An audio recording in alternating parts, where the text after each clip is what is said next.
Raw के इस episode में स्टोरी टेलिंग और कैरेक्टर डेवलपमेंट मेन फोकस था, जो मुझे बहुत पसंद आया। सबसे पहले कोडी रोड्स आते हैं। वे जे उसो के बारे में कुछ कहना चाहते थे, लेकिन पिछली बार की तरह वे कुछ कहते इससे पहले डोमिनिक मिस्टीरियो वहां पर आ जाते हैं और वे रिया रिप्ली के बारे में बात करते हैं। उस पर कोडी रोड्स उनकी और रिया रिप्ली की रिलेशनशिप के बारे में बात करते हैं। वे कहते हैं कि तुम रिया रिप्ली के पीछे पड़े हो, लेकिन रिया रिप्ली का ध्यान जे उसो पर है। कोडी रोड्स ने डोमिनिक मिस्टीरियो को गुस्सा दिलाने के लिए ये कहा था। फिर उन दोनों का मैच होता है, जिसमें फिन बेलर और डेमियन प्रीस्ट रिंग साइड पर होते हैं और वे मैच में इंटरफियर करते हैं, लेकिन कोडी रोड्स मैच को जीत लेते हैं। मैच के बाद ऐसा लग रहा था कि जजमेंट डे कोडी रोड्स पर अटैक करने वाले हैं, लेकिन सेमी ज़ेन और केविन ओवेंस के वहां पर आ जाने से वे चले जाते हैं और कोडी रोड्स भी वहां से जा ही रहे होते हैं कि केविन ओवेंस उनको रिंग में बुलाते हैं और कहते हैं कि कोडी रोड्स की वजह से जे उसो रो में है, उन्होंने ऐसा क्यों किया।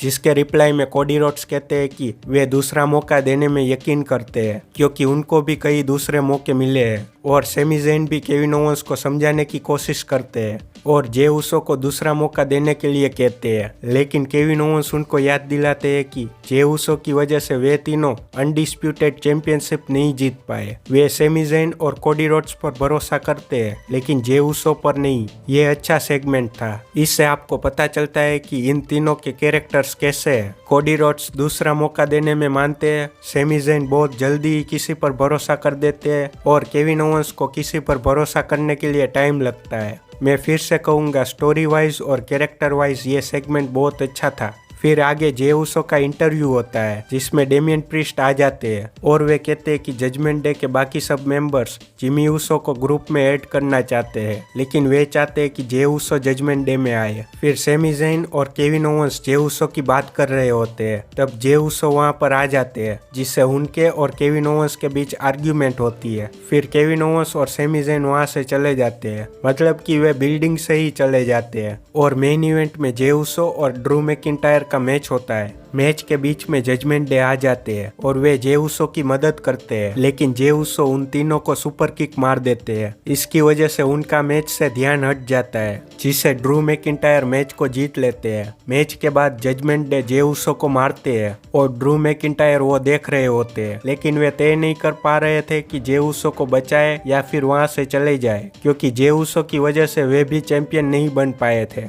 इसलिए ड्रू मैकिंटायर वहां खड़े सोच रहे होते हैं, लेकिन कोडी रोड्स आकर जे उसो को बचा लेते हैं। अब अगले हफ्ते देखना होगा कि ड्रू मैकिंटायर ने जे उसो को माफ कर दिया या नहीं। शो में कोफी किंगस्टन और वाइकिंग रेडर्स के आइवार का भी मैच था, जो मेरी एक्सपेक्टेशन से ज्यादा अच्छा था। इसमें आइवार का मून शॉट मारना मैच की हाईलाइट थी। इस मैच से पता चलता है कि दोनों टीम्स के पास कितना पोटेंशियल है। बस WWE को इन दोनों टीम्स को सही तरीके से बुक करना है। खैर, मैच के विनर कोफी किंगस्टन होते हैं। फिर रिकोशेट और शिंसुके नाकामुरा का मैच होता है, लेकिन मैच से पहले सेथ रॉलिंस वहां पर आ गए थे और उनको रोकने सिक्योरिटी भी वहां पर आ जाती है। फिर मैच होता है।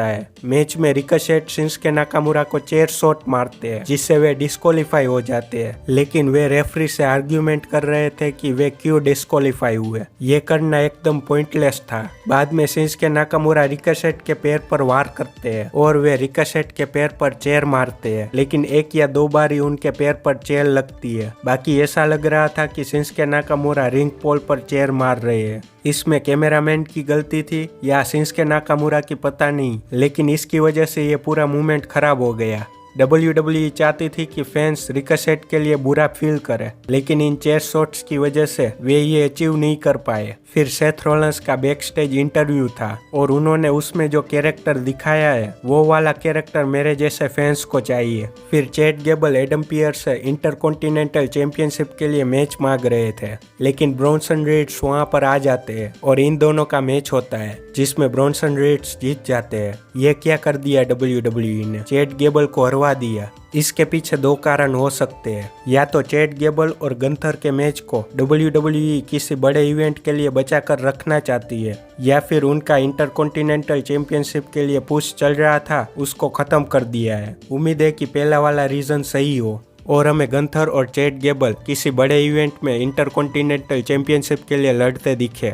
लेकिन उससे पहले चांपा और गंथर के बीच मैच देखने को मिल सकता है, क्योंकि चांपा के वीडियो प्रोमो से ऐसा लगा कि उनको इंटरकॉन्टिनेंटल चैंपियनशिप चाहिए और बाद में उनके और लियोवानी विंची के मैच में वे जीत गए थे, इसलिए उनके और गंथर के बीच राइवलरी देखने को मिल सकती है। इस रो में शेना बेजलर और जोई स्टार्स का मैच चेल्सी ग्रीन और पाइपर नाइविन से होता है। इस मैच में नाया जैक्स आ जाते हैं और चारों रेसलर्स को मार के वहां से चले जाते हैं। लगता है कि WWE नाया जैक्स को अनस्टॉपेबल दिखाना चाहते हैं, जो अच्छा नहीं है, क्योंकि नाया जैक्स को पावरफुल दिखाने के चक्कर में वे पूरे वुमेन्स डिवीजन को वीक दिखा रहे हैं। फिर बेकी लिंच आते हैं और वे NXT चैंपियनशिप के लिए ओपन चैलेंज इश्यू करते हैं, जिसको नटालिया एक्सेप्ट करते हैं। लेकिन बेकी लिंच कहते हैं कि उन्होंने नए सुपरस्टार के लिए ये चैलेंज इश्यू किया था और नटालिया यहाँ पर कई टाइम से है, जिसका रिप्लाई नटालिया ने कमाल का दिया। वे कहते हैं कि तुमने कहा NXT चैंपियनशिप फ्यूचर के रेसलर्स के लिए है, तो तुमने क्यों ये चैंपियनशिप उन रेसलर्स से छीन ली। लगता है कि नटालिया अब हील टर्न कर चुके हैं। फिर उन दोनों का मैच होता है, जो फास्ट पेस्ड और अच्छा था, लेकिन मैच की फिनिश इतनी अच्छी नहीं थी। बेकी लिंच रोल अप करके मैच को जीत लेते हैं। आपको ये रो कैसा लगा कमेंट में जरूर बताइए।